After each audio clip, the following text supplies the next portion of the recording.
ஒரு நிம்மதி பெருமூச்சு விடலாம். எப்படி அப்படின்னா, அதாவது வெண்பாவுக்கு எந்த ஒரு பிரச்சனையும் இல்லாம சுமூகமா போயிருச்சு. ஏன்னா, வெண்பாவ கடத்திருவாங்களோ அப்படின்னு எல்லாருமே யோசிச்சுக்கிட்டு இருந்தோம். ஆனா, அந்த மாரி எதுவும் நடக்கல.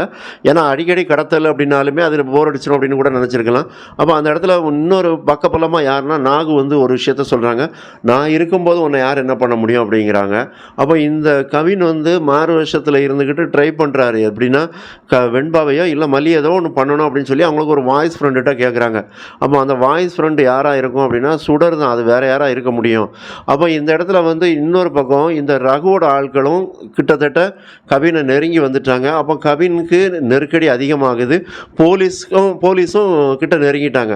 அப்போ இந்த விஷயத்த வச்சு பார்க்கும்போது, போலீஸ் கையில தான் இந்த கவின் வந்து மாட்ட போறாங்க அப்படிங்கிறது தெரிய வருது.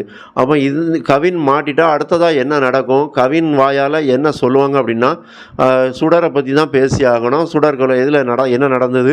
சுடர் உயிரோட தான் இருக்காங்க அப்படிங்கிற விஷயங்கள்லாம் வெளிய வர வாய்ப்பு இருக்கு. அப்போ அந்த இடத்துல வெளிய வர வாய்ப்பு இருக்குன்னா, தீபிகா என்ன பண்ணுவாங்க அப்படின்னா, சுடர் வந்து இறந்த மாரியே இருக்கட்டும் அப்படிங்கிற மாரி தான் சொல்லப் போறாங்க கவின்ட்ட. அப்போ நீ என்ன வாக்குமூலம் குடுக்கணும் அப்படின்னா, இதுக்கு வந்து மூளையா செயல்பட்டது வந்து மல்லி தான் அப்படிங்கிற மாரி சொல்லுவாங்க. அப்போ மல்லி மேல தான் பழிய தூக்கி இந்த தீபிகா கவினுக்கு ஒரு ப்ரெஷர குடுத்து பண்ண சொல்லுவாங்க. அப்போ கவினும் என்ன செய்வாங்க, மல்லி மேல பழி போடுறதுன்னா தாராளமா போட்டுருவாங்க.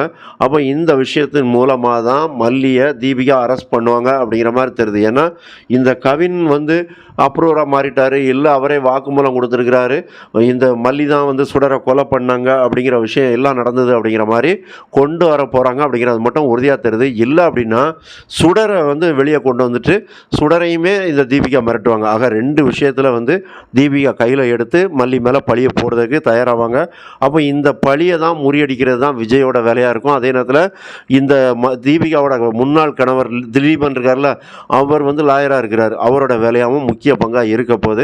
அதனால இப்போ ஏற்காடு முடிஞ்சு அடுத்ததா போம்போது கோர்ட் சீன் தான் அதிகமா இருக்கும். மல்லி அரெஸ்ட் ஆவாங்க அப்படிங்கிறது தெரியுது.